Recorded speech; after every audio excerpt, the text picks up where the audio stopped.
Hey everybody, how's it going? Great Wolf Lodge here on Runescape, also known as Bully Scholarship. We here on YouTube, and welcome back to the 7th episode of Road to the Questcape. It's been a decent amount of time since I recorded the last one, but not a huge, maybe a month or so, and now I'm on Christmas break from school, so I'm actually able to record more, and hopefully, hey, look at that. Hey, you want to set me up with your cape, sir? Hopefully I can get this Questcape maybe over Christmas break now that I'm on it. That'd be really nice. At least that'd be really ideal. But anyway, let's go over some of the stuff that I've got going on right now. When it comes to stats, the main ones I have trained are ranged. I got that up to 60 from like 50 or 55, whatever. Prayer, I also trained that up to 60 from 53 or 55. I don't remember once again. Magic, I got a couple levels, I got up to 80, and I haven't touched that since. I've just been getting a few quest rewards or whatever towards that. Runecrafting, I've been slowly chipping away at that. I need 50 for Devious Minds, but that is a very boring skill. I've been using a lot of quest experience rewards for that. Not like lamps, because I don't really want to waste lamps on that. I'd rather use those for like prayer or something, because I'd like to get 70 prayer eventually. There's a few quests that give direct runecrafting experience, and I've gladly been utilizing those. A couple other stats. Hunter, I got a couple there because I did do a quest that gives that experience, which unlocked another quest for requiring 29 Hunter. That was Eagle's Peak, so got a few levels here and there for that. And that is about it, I guess, when it comes to stats. I haven't done much, and there's a few combat ones you might see, but those are from some quests we did. So let's look at... Oh, you know what, actually, before I go to the bank, I do have to throw up a little screenshot where I had the best total level ever in the game, 1337, for my elite skills. But unfortunately, I wasn't able to just stop there. Otherwise, I would gladly retire with that number. Bank, not much has changed here. You'd probably hardly even notice this, but I got a few more Christmas-related things just because the Christmas event came out. Speaking of that, a few screenshots from that. Basically, you help Santa defeat what the heck is anti-Santa's evil army of frozen bungholes, and you get a few more items. You get the Santa, the black Santa hat, and the inverted Santa hat, so that was kind of cool. But nothing too crazy. Here, Proselyte Armor, that's probably the big change. I got rid of my rune because I never use rune now that I have full dragon, 60 defense and everything. So yeah, I got that armor after doing a quest that was required for that. We'll talk about that in a bit. That's the great prayer boosting armor. It's basically my quest armor. I use that for all kinds of things. I'll be using it in Morning's End Part 2, and pretty much any fight that requires prayer, or any quest that requires prayer and some mild armor or whatever. It's definitely a good investment, I think. Otherwise, I don't think really anything else has changed here. I still have my rune kite just for the heck of it. That's really about it. Same with this tab. I enchanted some lyres. That's probably it. Maybe I've gotten more runes, maybe less. Tab, nothing. Food, probably more half-drank potions. This can go into the jewelry. That looks ugly there. And so does that brew, but eventually I want to clean this up, and I'll do that later after I have my quest cape. Then I'll put some time into making this look good. I'll probably get like one of each dose of some of the potions and get rid of some of the junk ones I never use. Jewelry tab. I got a few like half-used things that I kind of want to try to get rid of. Now this I can take out and actually equip that, but yeah, doesn't look great in here, but it could be worse. It could be a lot worse. Slap that on instead of... Actually, I didn't even have anything on. Cool. Clothing... I don't think anything has changed here again either. Quests, there's a few new items. The fake beak, the enchanted key, holy wrench. Not too much. There's a good memory. Doing a certain quest we'll talk about a bit. In this tab, probably nothing really. Maybe I've gotten a few more big bones, a few less. I don't know. I used a lot of mine when I was training prayer, so because I actually had acquired quite a few of them, so that was pretty nice. So yeah, that is what it comes to my bank and my skills we've gone over. I wish I would recharge that because that looks horrible. But yeah, that's about it for that. Now for quests, we're at 189 quest points. I'll put up the number and out of the total quest points that I can get. as well as quests. I have 31 left. I don't know the exact number of how many quests I've actually completed, but I'll put that number up too, and I'll put a little percentages for how complete I am, I guess. In terms of quests, I already mentioned the Christmas event, and that's sort of a little mini deal there.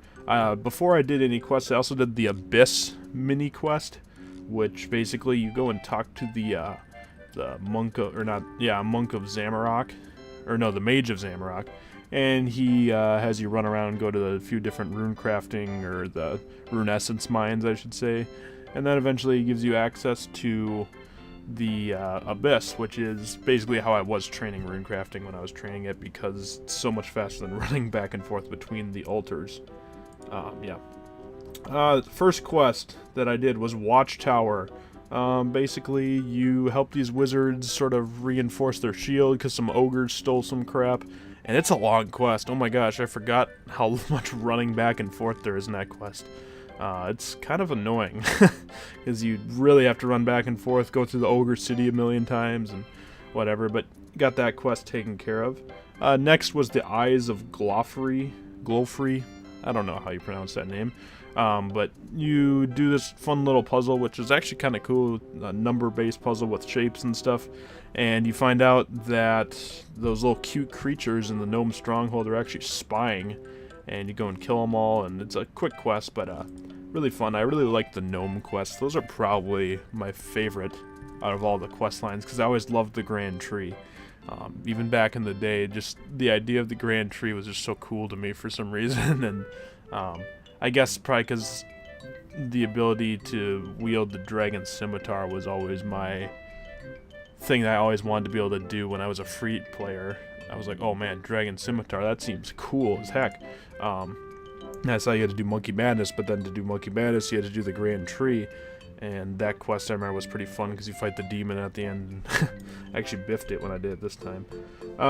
Anyway, next quest, What Lies Below.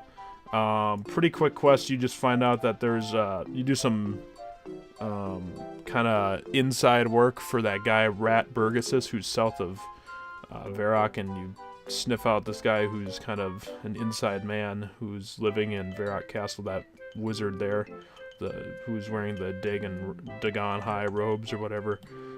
Yeah, you basically get him in trouble, or you figure out that he's doing some bad stuff. Nothing too crazy. Wanted, you chase this bunghole wizard around because you want to join the White Knights instead of the Temple Knights or whatever. And you end up chasing this guy all over the world. It's kind of annoying, but it's not too bad because teleports. I can't remember his name, Magnus something, I don't remember, I can put his name up. But you chase him all over the world, and eventually you get him at the very end. And you beat him up, and he's really easy to kill.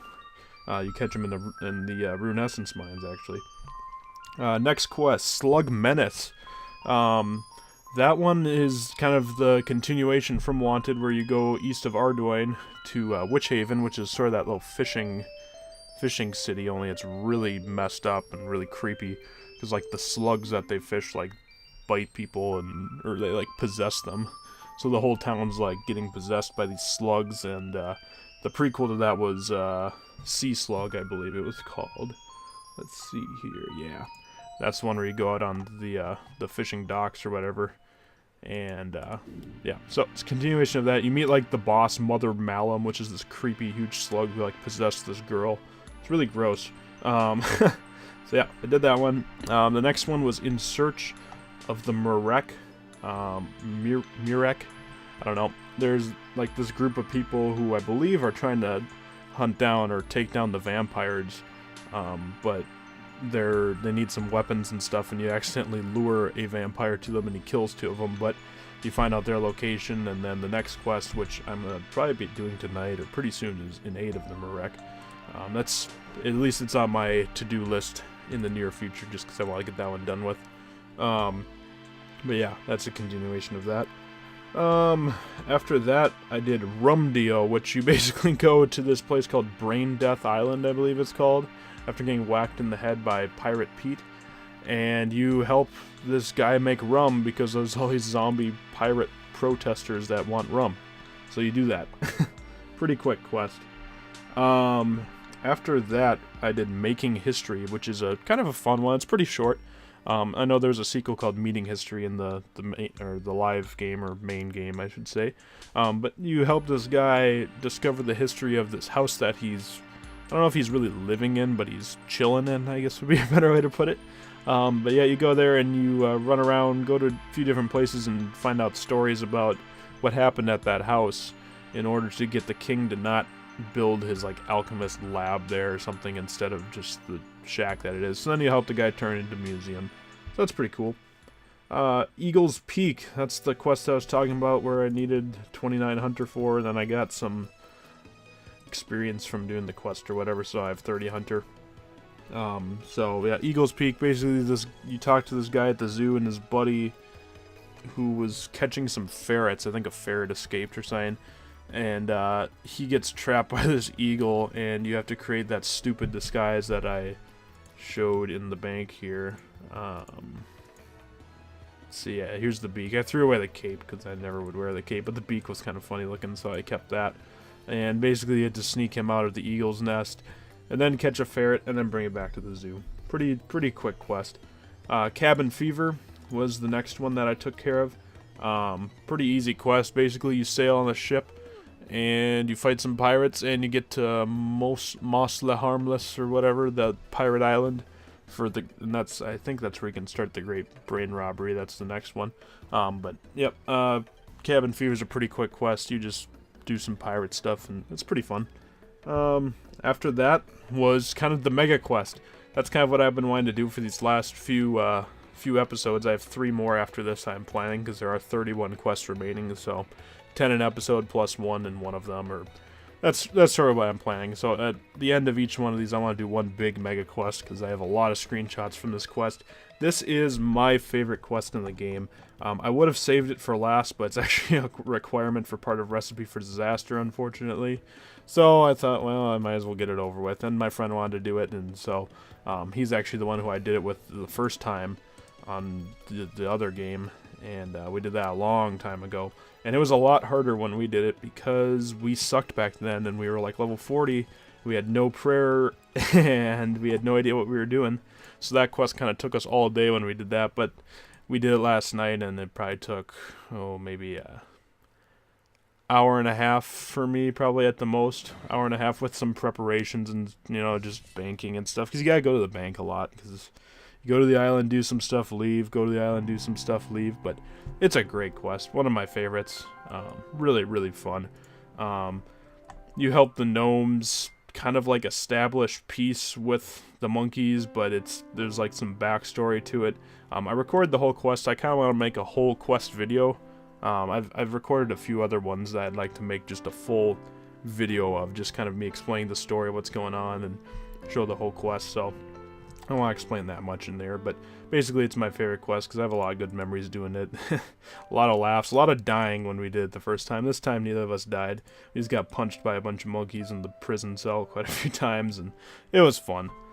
So yeah, actually, now that I completed that quest, I am finally able to use my dragon scimitar, which I've been sitting in my bank for too long. So pretty sweet looking, one of my favorite weapons. Classic. Remember buying that back in the day before I could even use it when I was level like 30.